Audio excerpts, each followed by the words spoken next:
British advanced pain clinic, నొప్పి మాయం, surgery దూరం. For appointments 9155515563.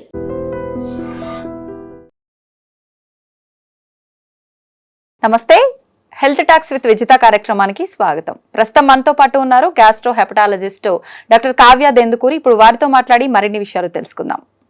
Hi ma'am. Hello అండి. మ్యామ్, చలికాలంలో ఎక్కువగా చిన్న పిల్లల విషయంలో వస్తే చాలా జాగ్రత్తలు తీసుకోవాల్సి ఉంటుంది. లేదు అని అంటే కనుక ఏదో చిన్న చిన్న జలుబులు, దగ్గులు ఇలాంటివి ఎక్కువ వచ్చే అవకాశం ఉంటుంది. రాగానే చాలామంది ప్రతిసారి సిరప్లు ఇవన్నీ వాడటం ఎందుకు అని చెప్పి విక్స్ అని, శాస్త్రీ బామ్ అని రకరకాలుగా ఇవి రాస్తూ ఉంటారు పిల్లలకి, అరిపాదాలకి, చేతులకి, వీటన్నిటికి కూడా. నిజంగా ఇది కరెక్టే అంటారా ఇలా రాయటం అనేది? అంటే చాలా ఇంపార్టెంట్ అండి. విక్స్ ఎస్పెషలీ మనం మాట్లాడుకోవాలంటే, విక్స్ అంటే ఏంటి అంటే అదొక చిన్న ఆయింట్మెంట్. మనం అందరం చిన్నప్పటి నుంచి అందరికీ తెలిసిందే ఇది. సో అందులో ఏముంటుంది, విక్స్లో ఏంటంటే క్యాంఫర్ అంటే కర్పూరం ఉంటుంది, అందులో ఎసెన్షియల్ ఆయిల్ కూడా ఉంటుంది. సో ఈ విక్స్లో ఈ క్యాంఫర్ వల్ల ఏమవుతుందంటే ఇరిటేషన్ అనేది, స్కిన్ ఇరిటేషన్ కానివ్వండి. సో ఫస్ట్ తెలియాల్సింది ఏంటంటే చాలా మంది ఓన్లీ అవుట్ సైడ్ స్కిన్ కాకుండా నేసల్ అంటే లోపలికి కూడా అప్లై చేసుకొని స్టీమ్తో పాటు దాన్ని పెట్టుకుని ఆవిరి తీసేసుకోవటాలు అలా చాలా చేస్తారు. అసలు అది ఎక్స్టర్నల్ యూస్కి మాత్రమే అని ఫస్ట్ మనకు తెలియాలి. సెకండ్ థింగ్ ఏంటంటే ఈ క్యాంఫర్ వల్ల కొంతమంది కిడ్స్కి అంటే పిల్లలకి విక్స్లో ఉన్న క్యాంఫర్ వల్ల, కర్పూరం వల్ల ఫిట్స్, ఎపిలెప్సీ వచ్చే అవకాశం ఉంటుంది. అందరికీ కాదు, ఎవరికైతే పడదు, క్యాంఫర్ ఎలర్జీ ఉండి, అంటే కొంతమందికి ట్రిగర్స్ ఉంటాయి. ఇప్పుడు ఫిట్స్ ఎవరికైతే వస్తుందో కొన్ని ట్రిగర్స్ ఉంటాయి వాళ్ళకి, సౌండ్, లైట్, ఎక్సెట్రా అలా చాలా ట్రిగర్స్ ఉంటాయి. క్యాంఫర్ కూడా ఒక ట్రిగర్ అనమాట వాళ్ళకి. సో ఇలా ఈ క్యాంఫర్ అనేది చాలా మందికి హెడేక్ కూడా వచ్చే అవకాశం ఉంటుంది. సో బేసిక్లీ ఏంటంటే విక్స్ వాడేటప్పుడు ఎక్కడ వాడుతున్నారు, జనరలీ పిల్లల కోసం వాడుతున్నారు అంటే ఇప్పుడు విక్స్ బేబీ రబ్ అని వచ్చింది, అందులో క్యాంఫర్ లేదు. అందులో ఏం చేశారంటే ఆలోవేరా జస్ట్ అది తీసుకొని దాంట్లో కోకోనట్ ఆయిల్ అనుకుంటా వాళ్ళు వాడేది. సో దానివల్ల క్యాంఫర్ లేదు కాబట్టి అందులో ఇరిటేషన్ అనేది తక్కువ, ఇరిటేషన్ కానివ్వండి, దానివల్ల ట్రిగర్ కానివ్వండి తక్కువ. సో కానీ అందరికీ అర్థం అవ్వాల్సింది ఏంటంటే జనరలీ కోల్డ్ కాఫ్ అనేది ఒక డిఫెన్స్ మెకానిజం. ఏంటి, బయట నుంచి ఒక వైరస్ బ్యాక్టీరియా వచ్చింది అనుకోండి, మన లంగ్స్లోకి వెళ్తుంది, మన బాడీలోకి వెళ్తుంది, మన బాడీ దాన్ని బయటకు పంపించేయడానికి ట్రై చేస్తుంది. సో దాని ద్వారా ఒక తుమ్ము కానివ్వండి, దాని ద్వారా సెక్రీషన్స్ బయటకు రావటం కానివ్వండి, దానివల్ల దగ్గు రావటం కానివ్వండి అవుతుంది. మనం వాటిని సప్రెస్ చేయొద్దు. ఓకే, అది న్యాచురల్, మన ఇమ్యూనిటీ బిల్డ్ అవ్వడానికి. సెకండ్, న్యాచురల్ మెకానిజం అనమాట. ఆ వైరస్, ఆ బ్యాక్టీరియానో, ఆ ఫారెన్ పార్టికల్ మన బాడీలోంచి బయటికి వెళ్ళిపోయే ఒక ప్రొటెక్టివ్ మెకానిజం. సో ఫస్ట్ మనం అది సప్రెస్ చేయకూడదు. సెకండ్ థింగ్ ఏంటంటే ఎప్పుడు రాస్తారు అంటే ఊపిరి సరిగ్గా తీసుకోలేదు అలా అంటే మరి కొంచెం దానికి మీరు ఇంట్లో ఆవిరి nebulisation is a good thing. దాంట్లో విక్స్ లేసే అవన్నీ చేయకూడదు. అది ఇన్హేల్ చేయడానికి కాదు, అది ఓన్లీ బయట స్కిన్ కి అప్లై చేసుకోవటం. ఎస్పెషలీ కళ్ళ ఏరియా దగ్గర చాలా మంది ఇదంతా రాసేసుకుని తలకి అన్ని చోట్ల రాసుకుంటారు. అసలు అవన్నీ చేయకూడదు. దానివల్ల ఇరిటేషన్, స్కిన్ ఇరిటేషన్, అసలు జస్ట్ ఎక్స్టర్నల్ గా అప్లై చేయడానికి మాత్రమే దాన్ని కనిపెట్టారు. దాన్ని మనం అలాగే యూజ్ చేయాలి. ఎస్పెషలీ పిల్లలకి 2 ఏళ్ల కన్నా తక్కువ పిల్లలకి మనం వాడుతున్నాము అంటే baby rub, Vicks baby rub అని ఉంది, అది సేఫ్, అందులో క్యాంఫర్ ఉండదు, దాన్ని ఖచ్చితంగా వాడుకోవచ్చు ఒకవేళ అవసరం అంటూ ఉంటే. And generally cough, cold, running nose అనేది మామూలుగా ఉంటే ఓకే, లేదంటే డాక్టర్ దగ్గరికి వెళ్ళి జనరలీ ఎగ్జామిన్ చేయించుకొని ఎందుకు తగ్గట్లేదు అని చూసి డాక్టర్ ట్రీట్మెంట్ తీసుకోవటం బెటర్. ఓకే, ఇప్పుడు చాలా మంది పిల్లలకి జలుబు ఉన్నప్పుడు జిందా తిలిస్మాత్ కూడా ఇస్తూ ఉంటారు కదా మా మిల్క్ లో, అలా కలిపి, అది కరెక్టే అంటారా? సో జిందా తిలిస్మాత్ నాకు తెలిసి అది ఎప్పటి నుంచో ఉంది, గత డికేడ్స్ గా ఉన్నది.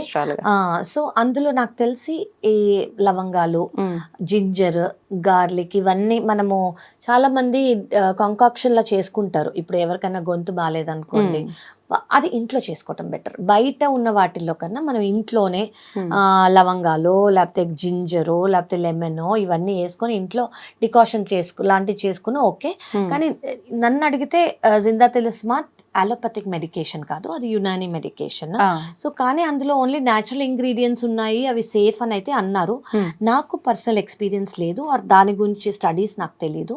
సో ఏదైనా ఉంటే మీరు ఈ నోట్లో ఇచ్చేటప్పుడు ఆ కంటెంట్ ఏంటని తెలుసుకోండి.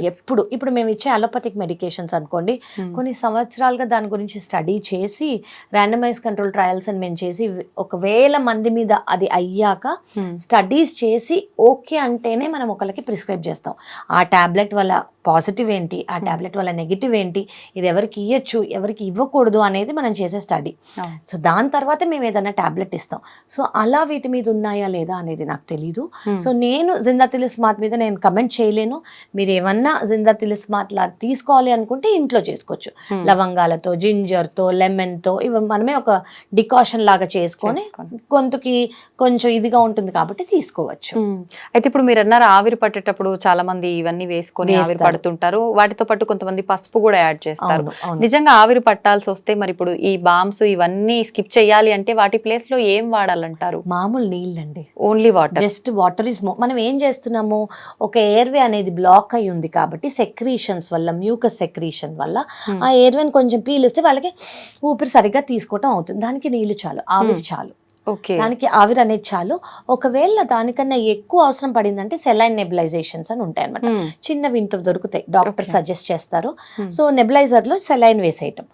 మెడికేటెడ్ నెబులైజేషన్ ఎప్పుడు అవసరం అంటే వాళ్ళకి ఏదైనా కండిషన్ ఉంది, డాక్టర్ ఎగ్జామిన్ చేశాక మనకు ఓకే ఇది ఇస్తే వాళ్ళకి చాలా కన్స్ట్రక్షన్ ఉంది, చాలా కంజెషన్ ఉంది, ఇది ఇస్తే వాళ్ళకి బెటర్, లేదా ఆస్తమా లాగా వచ్చింది, లేదా వేరే కండిషన్స్ లంగ్ ఏమన్నా ఉన్నాయనుకోండి, అప్పుడు మనం వేరే యూస్ చేసుకోవచ్చు. లేదంటే మామూలు నీళ్ళు ఆవిరి తీసుకుంటే చాలు.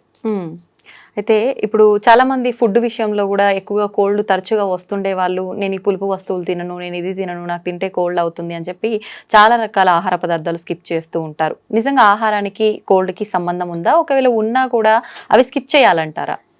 మీరు ఆహారం అన్నప్పుడు నేను ఒకటి ఇంపార్టెంట్ చెప్దాం అనుకుంటా, ఎస్పెషలీ కోల్డ్కి ఐస్ క్రీమ్కి సంబంధం ఉందా అని.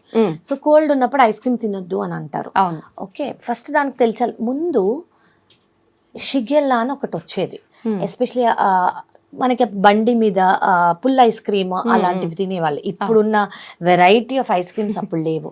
సో అందులో షిగెల్లా ఇన్ఫెక్షన్ వచ్చేది ఆ పాలల్లో, ఆ పుల్ ఐస్ క్రీమ్లో, వాటిలో వచ్చేది. సో దానివల్ల కోల్డ్ అనేది, ఈ ప్రాబ్లం అనేది, ఇన్ఫెక్షన్ అనేది ఎక్కువ అయ్యేది. సో దానివల్ల ఐస్ క్రీమ్స్ తినద్దు కోల్డ్కి అని అనేవారు. కానీ అదొక నార్మల్ లాగా అయిపోయింది. అంటే అదొక నార్మల్, ఓకే కోల్డ్ ఉంటే ఐస్ క్రీమ్ తినకూడదు. కానీ ఎస్, మనం ఇందాక నేను ముందు ఇదిలో చెప్పినట్టు జనరలీ కోల్డ్ ఉన్నప్పుడు మన బ్లడ్ వెజల్స్ అనేవి కన్స్ట్రిక్ట్ అవుతాయి కాబట్టి మనం ఏవైతే వాటిని కన్స్ట్రిక్ట్ చేయకుండా కోల్డ్ ఇచ్చామనుకోండి ఇంకా కొంచెం కన్స్ట్రిక్ట్ అవుతాయి బ్లడ్ వెజల్స్.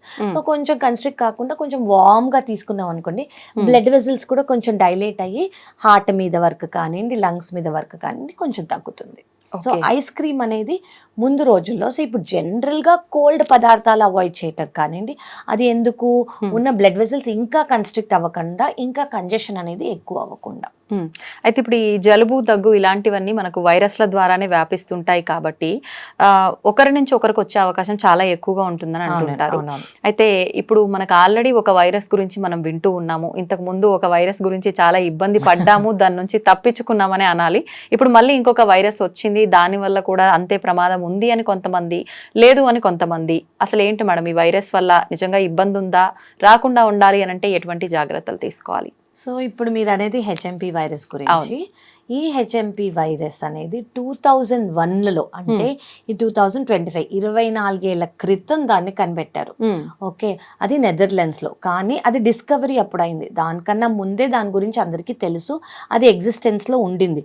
సో ఇప్పుడు కరోనా అంటే ఏంటి, మనకు అది ఫస్ట్ టైం వచ్చింది, దాని గురించి ఎవరికీ తెలియదు, అది ఎలా ఉంటుంది, దానికి ఎలాంటి ట్రీట్మెంట్ ఇవ్వాలి, అది అలాగే ఉంటుందా, పెరుగుతుందా, దానివల్ల సైడ్ ఎఫెక్ట్స్ ఏంటి, దానివల్ల డెత్ అవుతుందా, మనకు అదేం తెలియదు. కానీ మాకు హెచ్ఎంపీ వైరస్ గురించి ఎన్నో ఏళ్లగా తెలుసు. సో ఇప్పుడు జస్ట్ అది లైమ్ లైట్ లోకి వచ్చింది అంతే. సో హెచ్ఎంపీ వైరస్ అంటే ఏంటంటే నార్మల్ కామన్ కోల్డ్ లాగా.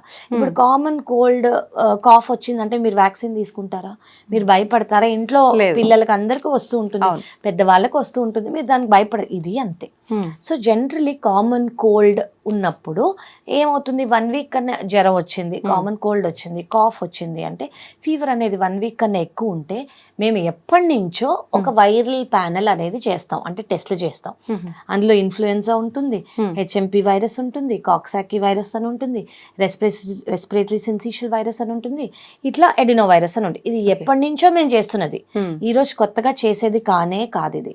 సో దీని గురించి మాకు తెలుసు. ఇది వచ్చిన సెల్ఫ్ లిమిటింగ్ డిసీజ్, అంటే కాఫ్, కోల్డ్, కొంచెం ఫీవర్, వీజింగ్ ఏదైనా వస్తుంది, మీరు వచ్చి డాక్టర్ని ఒకవేళ కొన్ని రోజుల కన్నా ఎక్కువ అయింది, ఫీవర్ తగ్గట్లేదు అంటే వచ్చి డాక్టర్ని కలవచ్చు.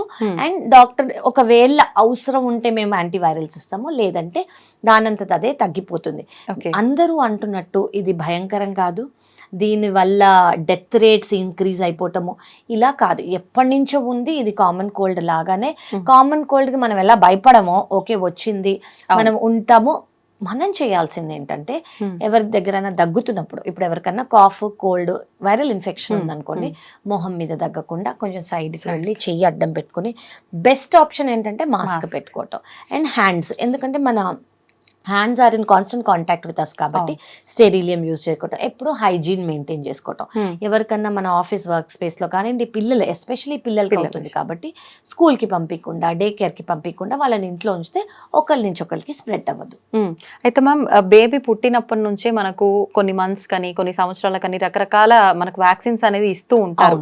ఇలాంటి వైరస్లు కానీ ఇలాంటివి ఏవి రాకుండా ఉండడం కోసమే అని చెప్పి అంటుంటారు. నిజంగా ఇలాంటి వైరస్లు అటాక్ అవ్వకుండా ఉండాలంటే అప్పుడు ఆ వ్యాక్సినేషన్ అంతా కరెక్ట్ గా ఉంటే దీని బారిన పడకుండా ఉండే అవకాశం ఉంటుంది. సో దీనికి ఫ్లూ వ్యాక్సిన్ అని మనకు వస్తుంది. ఫ్లూ అంటే ఉంది, ఎప్పటి నుంచో ఉంది. ఫ్లూ వ్యాక్సిన్ అంటే ఏంటంటే ఇన్ఫ్లుయెన్జా వైరస్ కి మనం ఇచ్చే వ్యాక్సిన్ అన్నమాట. ఇది 6 నెలల బేబీ కన్నా ఎక్కువ ప్రతి వాళ్ళు తీసుకోవచ్చు.